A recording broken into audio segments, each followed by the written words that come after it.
To study effectively means to be efficient when you are studying. And being efficient simply means to reach or to achieve maximum productivity with minimum expenses or effort. And this, lovelies, is what I am going to share with you in this video and give you 7 ways how to be efficient when you are studying. My name is Lerato Kanumsa of All Things Academia, where we explore and explain all things in the academic world. Lovelies, efficient studying does not begin when you sit down and take your study material to study, but it begins before you even attend a class, before you even go to a lecture. That's when your studying begins, because it starts with planning. And this starts with you having a study guide. You need to create your own study guide. And this is simply you taking the courses outline or the syllabus and look through the courses you are going to take or modules that you've registered for, whatever lingo you use for this. But basically, you take that outline and you look at the list of assignments that are coming up. You look at the times that your lectures will be, and you plan out a study guide. Basically, you draw out a timetable for your study sessions, for attending classes, and you highlight the important things within that course. For example, when you attend the lectures, you need to pay attention to the headings, to the bolded material, to the important points that your lecturer mentions during the lecture, and you need to use those to draw out the study guide. This will help you understand what is important, what are the requirements for you to actually pass that modules, and what sort of material and resources you need to be successful in that specific course or module that you've registered for. So this is basically you depending on the study guide to help you study. You need to ask yourself actually important questions from the study guide. So you take the course outline, like I said, and the assignment, and you ask what I've learned from this assignment, what are the requirements of the specific assignment, what was it supposed to teach me, and you write those questions down, and then you try to answer them using the course material. Having a study guide that you have drawn up from the course outline will help you with the next thing that is very important for effective studying, and that is to gain awareness of the whole course or module that you're taking. So gaining awareness is basically being aware of what is required for that module, being aware of the material that is needed, the resources you need, and the skills that you need to be able to be successful in that particular course or module. So do not be overwhelmed by the course outline and these requirements. You don't have to answer the questions and to do those assignments immediately, but you need to scan through each and every one and see what each requires. So you need to be able to understand how many assignments you're going to do, what they require, and roughly what resources that you're going to need to be able to do those assignments.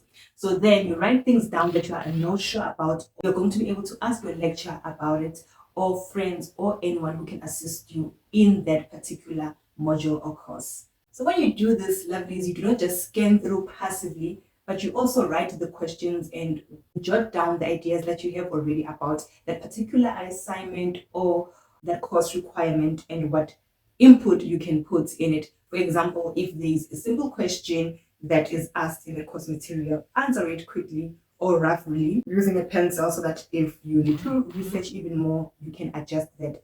But basically, don't aim for perfection, just a starting point. So what I do is make a template for each assignment that's going to be required for the course. And then I just start jotting down ideas and answers roughly from what I'm getting by reading the course outline. Before I even go into research, before I even go into the depth of the topic, I just do that.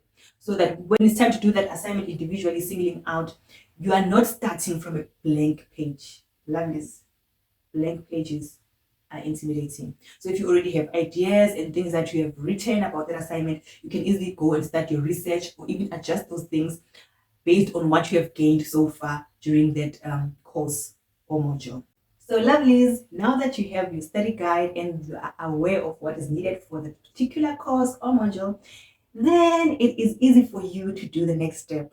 The next step is basically learning by action. Because you have the study guide and you're aware what's needed, basically meaning that you know what assignments are coming up, you know what is required for the module, then it is easy for you to learn by action. What do I mean by this?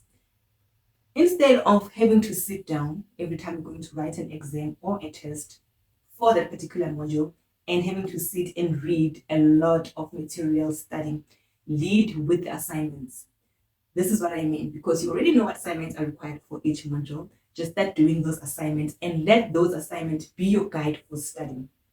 Yes, most of the times the tests and the exams that you get are actually questions that has been already asked as a form of assignments or quizzes or anything like that, that you need to, those small pieces that you need to prepare before the big great exam. If you master answering the questions either by an assignment, writing an essay, writing a book review, and as you write those book reviews and those essays, you are answering important questions that you are asking yourself on the side. What am I learning from this? What theories are applying that I'm learning in my course module that are applying in this assignment? Those things will help you answer the exam questions when they come. So this is what I mean, that learn by action, not just by sitting passively and trying to get through the course material that you have received from your lecturer and study it, because that will be very difficult for you. So also lovely is because you've jotted down certain questions when you're doing these assignments, there are additional questions that are not necessary maybe or directly asked from the course outline or the assignment requirements. Then you can answer those questions one by one, taking time when it's your study sessions time to answer those questions. Please dedicate at least 1 hour for each question that arises from the assignments so that you are sure that you can master it. You can do research around the question. You can see what the course material is saying about the question that you've just asked yourself, or what other scholars are saying about their questions. Also, do not limit yourself. Do check beyond your field and see what other fields are saying about their question. For example, if you're doing something from a sociology department, also check what the psychologists are saying about it and the economists are saying about it, if it applies, so that you broaden your knowledge and you broaden your understanding of that particular topic. Because at the end of the day, it's not about just cramming, but it's understanding those theories and methods and how to apply them. When you've done all of this and you've answered questions that arise from your assignments, it's time now to dig into the course material. When you do this, it's going to be so much easier because you're not going to repeat and go through the information that you've already covered when doing those assignments, but you're just going for the information that was not clear or that you did not have time to cover when you were doing these assignments. So when you do those, you do not just read passively the course materials or the textbooks or the recommended readings, but what you do is you read actively using active recall. If you're not sure what that is, then watch this video here that covers 5 study methods, because recall is one of them and it is explained in a bit of details. Lovelies, another key element of effective studying is adapting when facing challenges. When you get stuck on a question or when you get stuck on a topic or on a concept and you cannot understand it, skip it. Move to the next thing and have a time limit on how long you're going to study according to your study guide, and just keep moving along. Then write that question aside or the topic, whatever it is that you got stuck in, and then go seek help. It's either you ask your lecturer, you ask a friend, or you research online. There are like a million tutorial covering various topics about literally everything. You research and you try to understand. So lovelies, here you can also apply the 80-20 rule, which is developed by Vilfredo Pareto, which suggests that 80% of desired outcomes result from 20% effort.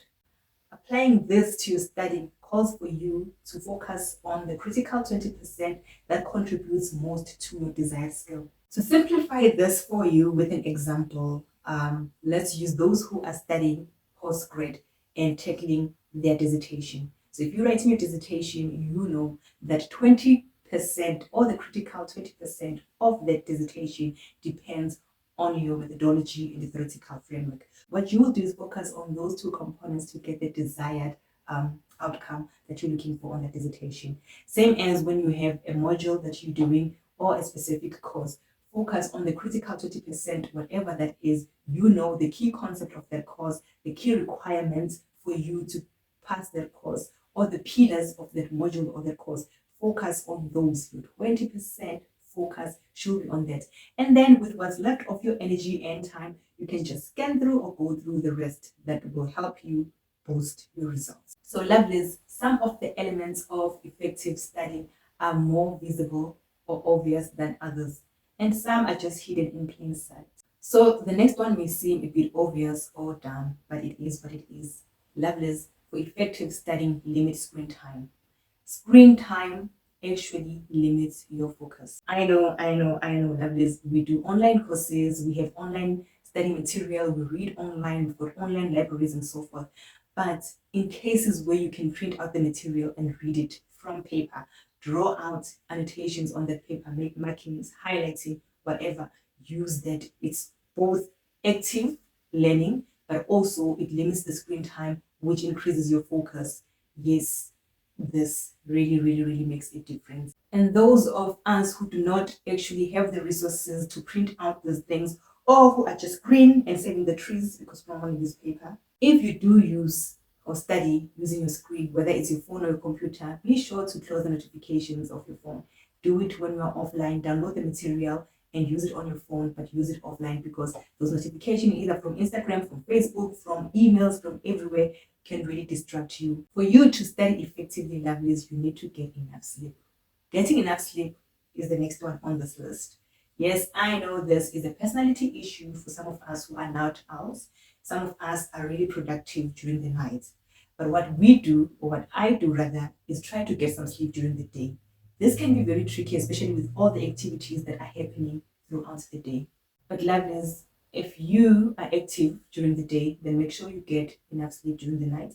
If you are active during the night, take some time out during the day to get some sleep time, because your brain shuts down or is less productive when you are tired. So getting some sleep will increase your efficiency. But lovelies, efficiency is actually dependent on your productivity. The fact that you're already in the mode of studying. So it's basically what you do during that productivity time. I mean, you're already in the zone. But what about the times when you do not feel like studying? I know I spent like 2 to 3 weeks not wanting to touch my work or open a book or having anything to do with academia. Yet, lovelies, the assignment deadlines and the exams deadlines are not adjusted by the university based on my productivity or on how I feel. The key to university life, lovelies, is for you to be able to study even on the days when you do not feel like it. If you want to learn how to do this, then click on the video that is appearing on your screen right now, because this is the video that will give you simple hacks on how to be able to be productive when your productivity levels are basically zero. How to be able to study on the days when you do not feel like studying. So what are you waiting for? Click on this video before you get stuck, and I will see you there in a few seconds as I project to you love and grace in a way of 2 Corinthians 13 verse 14.